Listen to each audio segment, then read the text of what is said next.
G'day everyone, and welcome to another episode of Drew's Adventures. I'm here with Trev. He doesn't have a YouTube yet, but we're in the Kanku Breakaways Conservation Park. So this is a conservation park with a number of very picturesque lookouts. We're out here in Opal Country in the north of South Australia, and let's go and check it out. This is Kanku Breakaways Conservation Park, north of Adelaide, very far north of Adelaide. In fact, check out the colours in all of those formations down there. It's pretty warm here, everyone. It's about 38 degrees Celsius. Check out the stones. These are like ironstones. Very, very red soil. Out here in the true Australian Outback.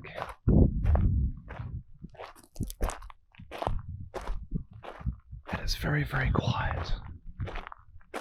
As you can tell, there's not a single soul around except for us and another vehicle that just pulled up. And of course wildlife, but during the day probably a lot of them are hiding from the intense sunshine here.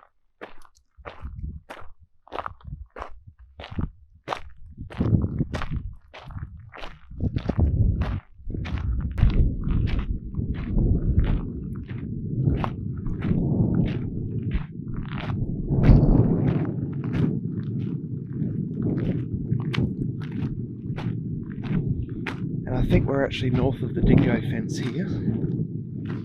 The dingo or dog fence was established to keep dingoes, which are Australia's only apex predator, away from sheep stations in the southern states. So dingoes are found mostly north of the dingo fence, and you can check out my other videos of the dingo fence that I've filmed up close before. There's a little monument here, so I'm not sure what this is for. We'll go and have a little suss.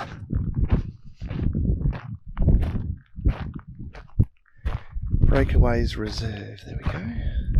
I was thinking it was someone's potential gravestone here, but it's not. It's just a plaque. There you go. Look at the colours. They are just intense. It sort of reminds me a little bit of Utah. Oh, do you see that kangaroo? Check it out. There's a kangaroo down there. They blend in so well.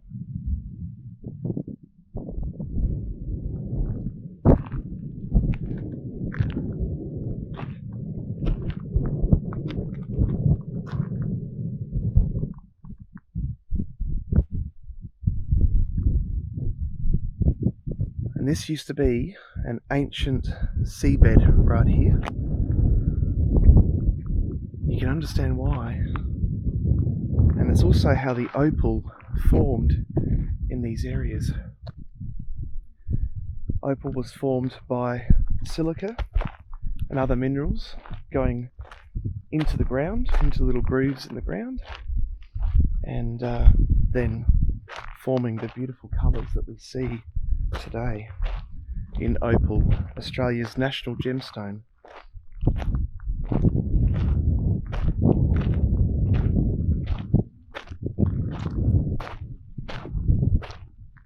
And for as far as the eye can see, there are these beautiful mounds of colour, desert colour, here in Australia, in the Kanku Breakaways Conservation Park.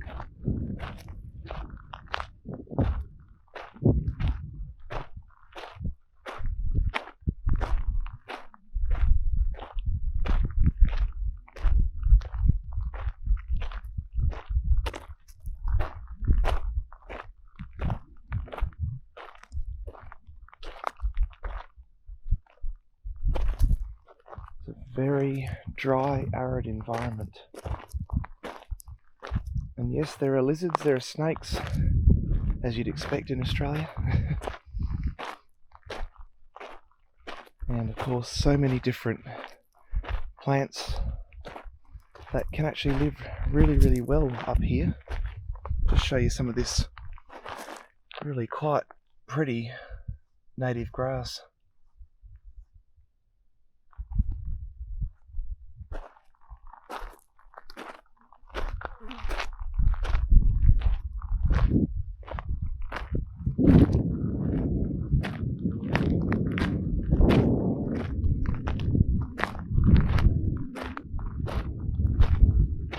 There's Trev, just down on the very little ledge there. And obviously you can walk this, but probably doable when it's a lot cooler. Probably explore quite a lot of the park. There he is.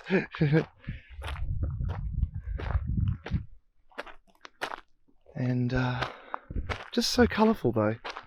You know, we often don't think of deserts as having much colour, but this place, so many different hues of reds and orange, greenery, and yet we are so far in the Australian outback that you just don't think of it as having much life, but it does. Look at the colour just in this little piece of rock right here. You can probably hear those flies if you can't see them on the camera.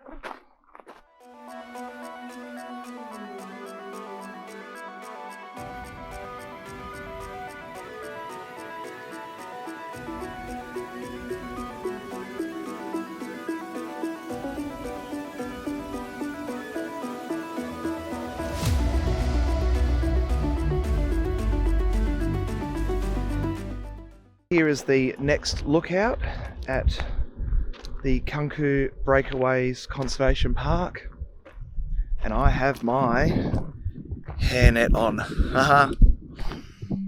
It's very, very fly populated here. Let's go over here. Now it's very interesting when you look at these rocks here, these geophytes, from a distance they kind of look like they're blue. But then you go up close and they're actually black, and they're very iron rich. So they're pretty cool. And check it out, look at these. This, everyone, is an ancient land, Australia. And I'm right here in the Kanku Breakaways Conservation Park, about 9.5 hours north of Adelaide. Some of the red ochre that you see, the red soil, is actually used by the indigenous people in their ceremonial uses even to this day. So it's like a body paint, and very, very culturally significant site, this whole area. That's why they ask you not to use your drone. Check out the colours down there. Wow. And the big drop off. People have walked down there. Good luck to them. It's about 40 degrees Celsius now. It is cooking.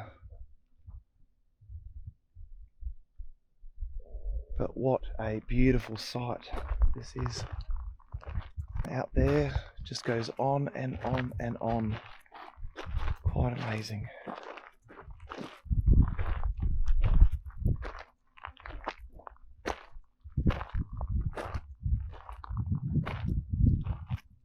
You can see some little tracks down there, and that would probably be from kangaroos and other animals, emu as well. And they look like mesas, like in Utah a little bit. You can see out in the distance there are even more. It's a pretty impressive landscape. Now let's go and have a look at the dog fence. Here I am, everyone, at one of the northernmost points in South Australia of the Dingo or dog fence, wild dog fence. As you can see, it's probably about 1.8 metres high, I would think, a little bit shorter than me. And over this side is where dingoes are allowed to roam and be free and do whatever they want to do. On this southern side is where sheep pastoralists and livestock owners like to keep the sheep safe from dingoes, wild dogs. The South Australian dog fence part is 2,150 kilometres long. It forms part of an unbroken barrier that stretches over 5,600 kilometres through South Australia, Queensland and New South Wales. It is the only barrier that prevents dingoes entering the sheep grazing country in the south. Before the dog fence, many sheep grazing ventures failed because of dingo attacks to stock. Large numbers of dingoes will sit outside the dog fence. When they breach the fence, the attacks on livestock that follow are a reminder of how much the multi-million-dollar industry relies on the dog fence. No public access is permitted along the dog fence. You can see how much of a barrier it really is. And this is showing where dingoes are common, uncommon, absent, or naturally sparse, and generally common, but may be locally absent due to high levels of control. And cultural stories extend across the landscape. This fence, designed for the benefit of pastoralists, prevents an important cultural animal, papa, dingo, from walking this land, the Kanku Breakaways Conservation Park. The fence also impacts other wildlife, preventing Kalia, emu, from crossing the moon plane and small malu, kangaroos, from crossing the moon plane. The fence also collects grasses and plants that may be blown across the landscape. Tiny little bird is just chilling down here. I wonder how close I can get to him. I don't want to upset him. I don't know what type he is, but he is tiny. Hello, little buddy. Don't know how you live out here. It's so hot. You're not afraid of me. Beautiful yellow-brown plumage. Quite cute. Check it out. Look at that. And it really is pretty basic, actually. I mean, this here is a simple log from a tree stuck in the ground. I don't know how deep down it goes, but if you have a look at my other video about the dingo fence, you can learn a little bit more about it. And I believe it's actually the world's longest continuous fence. I think.